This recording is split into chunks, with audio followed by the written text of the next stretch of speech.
এবার কথা বলবো বেসিক নাম্বার 4, অর্থাৎ আপনার কুণ্ডলিতে শুধু বেসিক নাম্বার 4 আর ডেস্টিনি নাম্বারও 4 নয়, কোনোভাবে 4 আসেনি, অর্থাৎ উদাহরণ দিলে বুঝতে পারবেন 1994 4 এলো, আর হবে না, সেক্ষেত্রে সিঙ্গেল 4 আসতে হবে।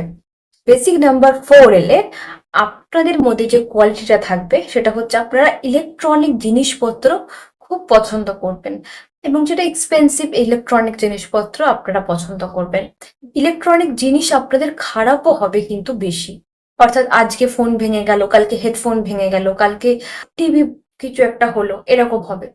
দ্বিতীয় হচ্ছে, এটা একদম 100% আপনাদের সাথে মিলবে, সেটা হচ্ছে বেসিক নাম্বার যদি 4 হয় তাদের লাইফে একটু প্রবলেম থাকে, এবং বেসিক নাম্বার 4 হলে যে জিনিসটা হয় সেটা হচ্ছে যে আপনারা একটু পার্টি করতে বেশি ভালোবাসবেন, একটু মজা হই হুল্লোড় এগুলো করতে একটু বেশি ভালোবাসবেন।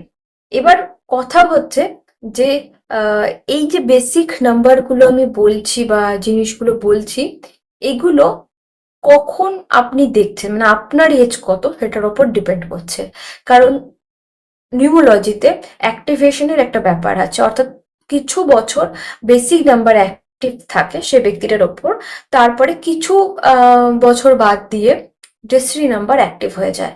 তো যদি আপনি এমন কিছু করছেন যেখানে আপনার ডেস্টিনি নাম্বার অ্যাক্টিভ হয়ে গেছে, তাহলে তো আপনি বেসিক নাম্বারের রেজাল্টটা সেভাবে বুঝতে পারবেন না। তো তবুও কিছু তো মিল পাবেন, আপনার মনে হবে আমি তো আগে এরকম ছিলাম, এখন তো আর নেই, তাহলে আপনার ডেস্টিনি নাম্বারটা অ্যাক্টিভ হয়ে গেছে।